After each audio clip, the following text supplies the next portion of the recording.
अब कौन पार जाएगा? बोले अगर सरकार आपको दिखाई देता तो वो पार ना हो जाते। राम जी बोले मतलब? बोले हमारे जो पूर्वज हैं, हमारे जो पित्र हैं, हमारे जो पुरखा हैं, पहले उनको पार करेंगे, आप आ गए हैं फिर आपको पार करेंगे।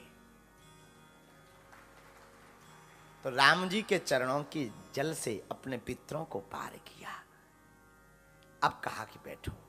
यहां पर एक गौर करने योग्य बात है। राम जी जब नाव में बैठे तो पहले नहीं बैठे, पहले जानकी जी को बैठाया।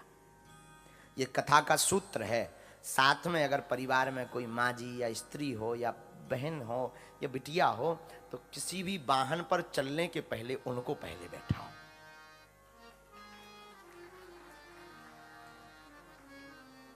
वरना कई बार घाटा हो जाता है। कैसा घाटा? हमारा चेला चंगीलाल, हमारा चेला चंगीलाल बहुत ऊंचा चेला, नई नई शादी हुई चंगीलाल की मुन्नी बहन से। चंगीलाल और मुन्नी बाई दोनों घूमने गए।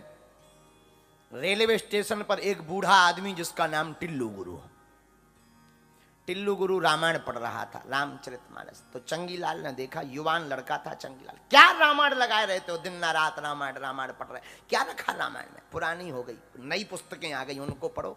उपन्यास आ गए, कहानियां आ गई, उनको पढ़ो। तुम वही राम राम रावण राम रावण रटे रहते हो, क्या मिल रहा है? तो बूढ़े आदमी ने कहा कि बेटा तुम जवान हो, तुमने पढ़ाई नहीं की, पढ़ी नहीं रामायण, इसलिए ऐसा कह रहे। अब इसका जवाब भगवान तुमको देगा। भगवान भी बड़े लीलाधर हैं। रेलगाड़ी आई, ट्रेन आई, तो वो टिल्लू गुरु अपने डब्बा में बैठ गया जाकर सीट पर, सीट नंबर पर। चंगीलाल, किस्मत की बात कि चंगीलाल का भी टिकट उसी ट्रेन में था, उसी डिब्बे में। तो चंगीलाल आगे बैठ गया, तब तक रेलगाड़ी की सीटी बज गई, रेलगाड़ी चली गई, लुगाई चंगीलाल की रेलवे प्लेटफॉर्म पे रह गई। जैसे ही आगे तक बड़ी सो चिल्लाया चंगीलाल, रोको रोको रोको रोको, चैन खींचो, कोई चैन खींचो, गाड़ी को रुकवाओ, गाड़ी को रुकवाओ। तो लोगों ने कहा क्या हुआ? बोले वो बाद में बताएंगे, पहले गाड़ी तो रुकवाओ। लोगों ने चैन खींची, क्या हुआ?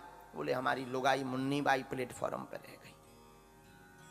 तब दौड़ करके जा करके लाया, बैठा, ट्रेन तब चली। तब फिर वो टिल्लू गुरु बूढ़ा आदमी हाथ में रामायण लेकर पहुंचा। बोले बेटा इसीलिए रामायण पढ़नी चाहिए। बोले मतलब? बोले अगर तुमने रामायण पढ़ी होती और रामायण का केवट प्रसंग पढ़ा होता तो उसमें लिखा है राम जी जब नाव पर चढ़ते हैं तो पहले जानकी जी को बैठाते हैं, तो उसको जीवन में उतार लेते तो तुम्हें ये घाटा नहीं खाना पड़ता।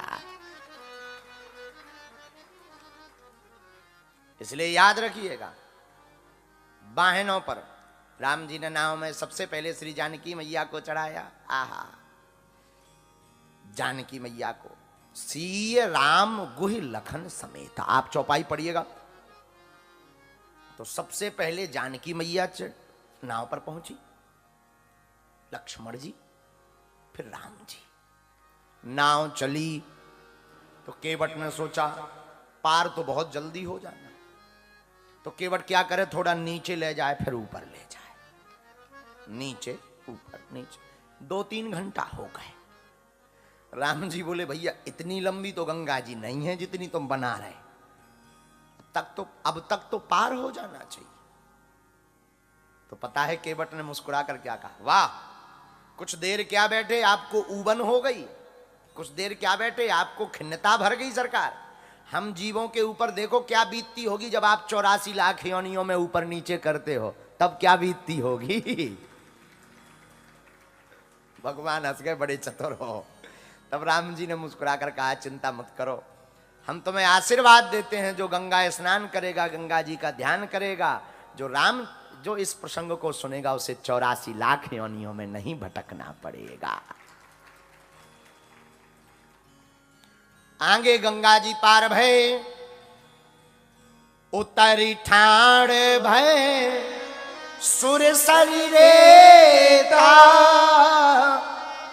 सीय राम गुह लखन समेता, सीय राम गुह लखन समेता।